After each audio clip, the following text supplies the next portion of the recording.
This is a histologic picture of pancreas, which comprises of islet cells which secrete hormones insulin and glucagon and somatostatin, and alpha, beta, and delta cells, and pancreatic polypeptide cells which secrete pancreatic polypeptide enzyme, which regulates secretion of both endocrine and exocrine pancreas.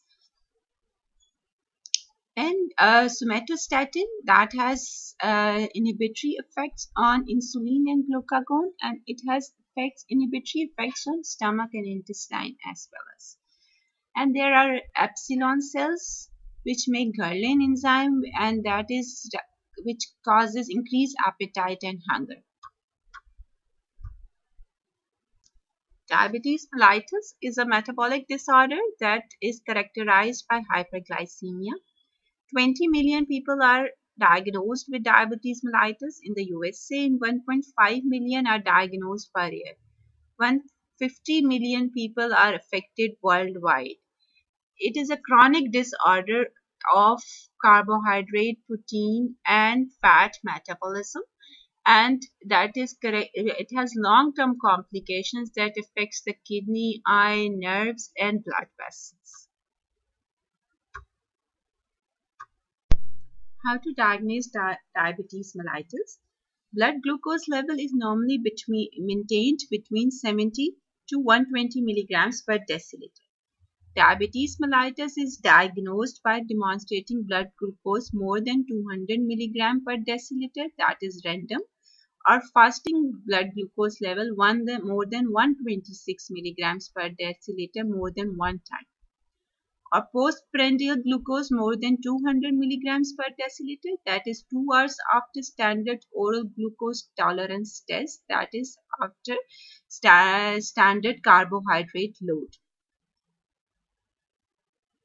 HbA1c in patients with long-standing diabetes, glycemic control is monitored by the circulating levels of hemoglobin A1c.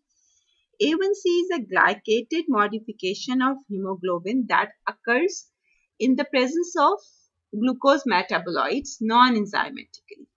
Its normal level in non-diabetics is 4 to 6%, and it allows the integration of glucose levels over the 120 days lifespan of an erythrocyte. So in diabetes, the good glycemic control, it constitutes less than 7% value of HbA1c.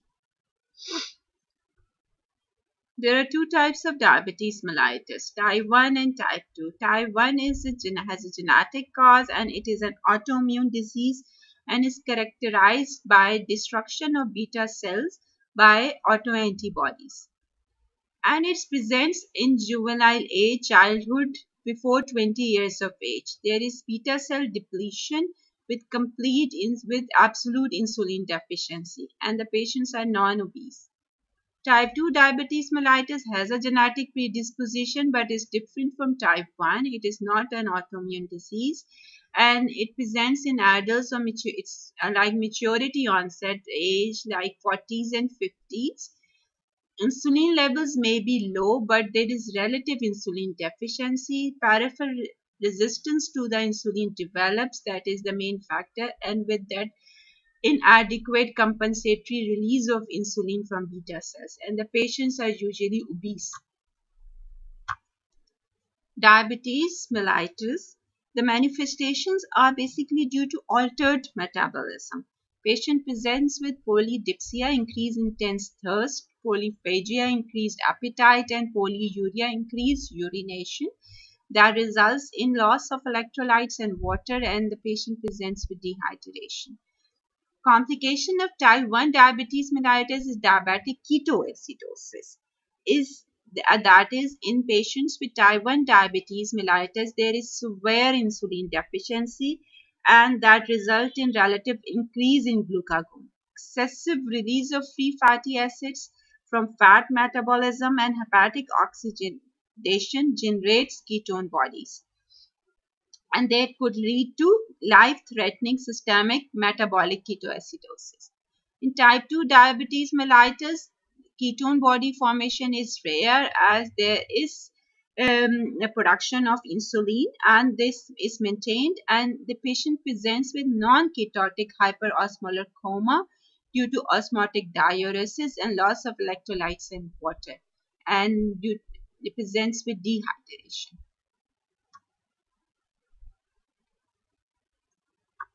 Now, functions of insulin. Insulin is like in the body, it is as it is associated with fat, protein, and carbohydrate metabolism.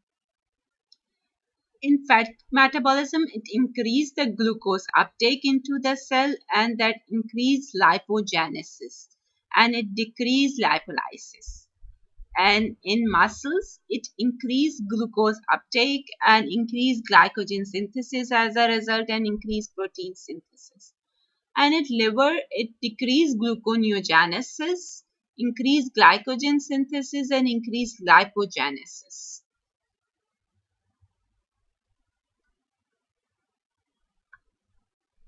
Pathogenesis: type 1 diabetes mellitus, in which there is failure of T cell tolerance, and T lymphocytes are directed against poorly defined beta cell antigens.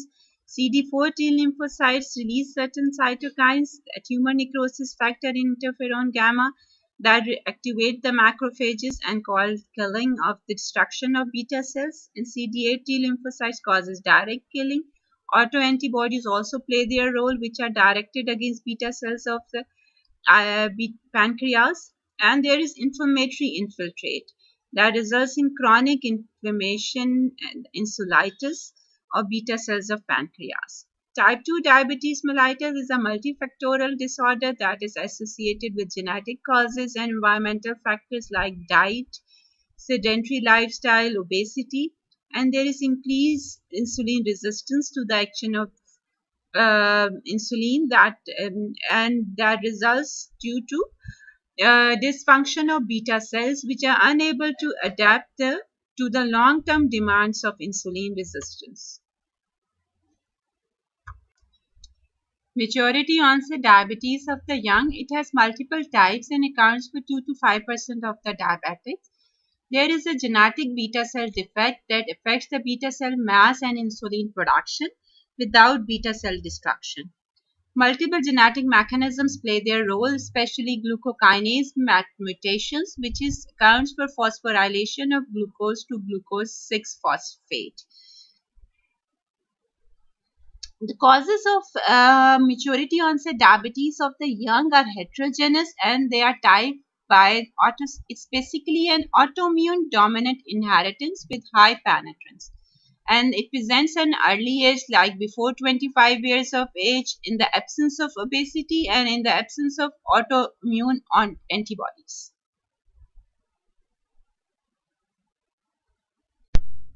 Now, this shows the pancreas in diabetes mellitus type 1. As in other autoimmune diseases, there is destruction of beta cells, islets of beta cells by T cell and autoantibodies, which are directed against own beta cells of pancreas, and this results in inflammatory infiltrate or infiltrating T lymphocytes around the beta cell of the pancreas, islet cells of the pancreas. Pancreas in type 2 diabetes mellitus, there is hyalinization of islet cells of pancreas and deposition of this pink amorphous material, amyloid. That is confirmed by Congo red stain that gives apple green birefringence in under polarized microscopy. Complications of diabetes mellitus are macrovascular diseases that affects the medium and large size blood vessels like aorta and manifest as advanced atherosclerosis. Microvascular disease is a microangiopathy that manifests as diffuse basement membrane thickening and evident in the more evident in the capillaries of the skin, kidneys, and retina. These capillaries are more leaky to the plasma proteins. Basement membrane thickenings are also evident in non-vascular structures like nerves, renal tubules, Bowman's capsule, and placenta. There is increased immune-related problems like infections, tuberculosis, pneumonia, pyelonephritis, and fungal infections like Candida. Morphologically, the complications presents as macrovascular, that it manifests as atherosclerosis of aorta, renal arteries, hyaline arteriosclerosis, and presents as hypertension. Microvascular manifestations like manifest as retinopathy, that like presents glaucoma and cataract, nephropathy that affects the glomeruli and vessels, and that results in Kymelston-Wilson's nodule or nodular glomerulopathy. Neuropathy is the most common cause that results in direct neural injury or microvascular injury.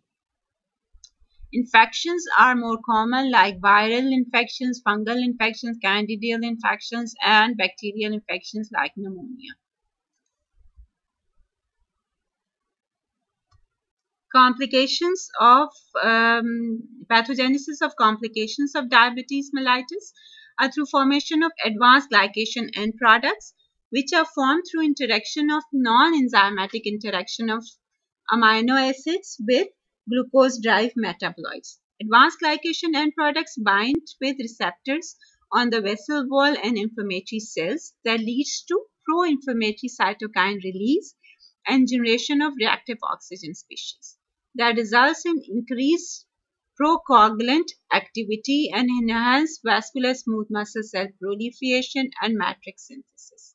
As these advanced glycation end products directly cross-link with collagen, laminin, and matrix proteins and leads to protein deposition and vessel wall and loss of vessel wall elasticity. And there is poor endothelial adhesion that results in leaky basement membrane formation that can be measured through hemoglobin A1C or through activation of protein kinase C, which is involved in sensitization of receptors and different functions in the body. Protein kinase C synthesis occurs through synthesis of diacylglycerol, which activate protein kinase C, and this protein kinase C results in production of vascular endothelial growth factor, increased endothelin-1, and decreased nitric oxide production, increased fibrosis due to transforming growth factor beta production, that results in increased extracellular matrix protein, production of plasminogen activator inhibitor 1 that reduce fibrinolysis and promote thrombosis, and inflammatory cytokines are released that by the endothelium. Intracellular hyperglycemia in tissues that do not need insulin for glucose transport leads to these glucose in these tissues is metabolized to sorbitol and then fructose, and that utilizes NADPH. So the equilibrium is lost, and that leads to water influx and osmotic cellular injury due to reduced glutathione as a result of reduction in NADPH.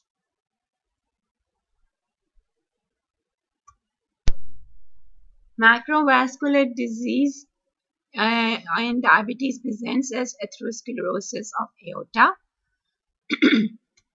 Retinopathy in diabetes mellitus shows microaneurysms, areas of hemorrhage, and cotton wool spots. Hard exudate formation that results in venous bleeding, neovascularization, retinal detachment, vitreous detachment, and pre-retinal hemorrhage.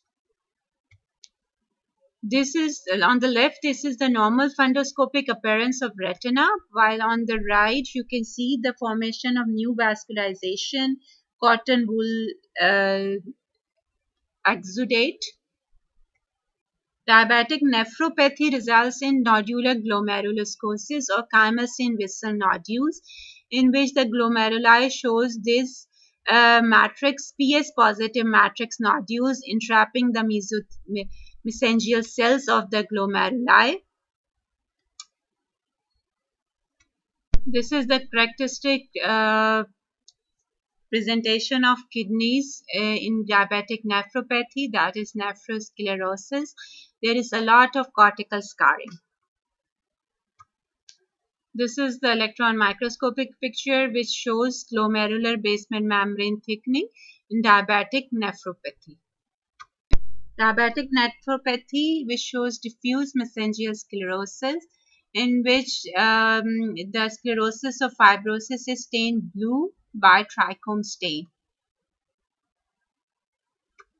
There are increased incidence of infections in diabetes mellitus that could be skin like fungal infections, candidal infections, tuberculosis and pneumonia, bacterial infections, pyelonephritis, and fungal infections like candida. Neoplasms of endocrine pancreas islet cell tumors. They constitute only 2% of all pancreatic neoplasms, and they may be single or multiple or benign or malignant, and they can secrete hormones, or they can be non-functional.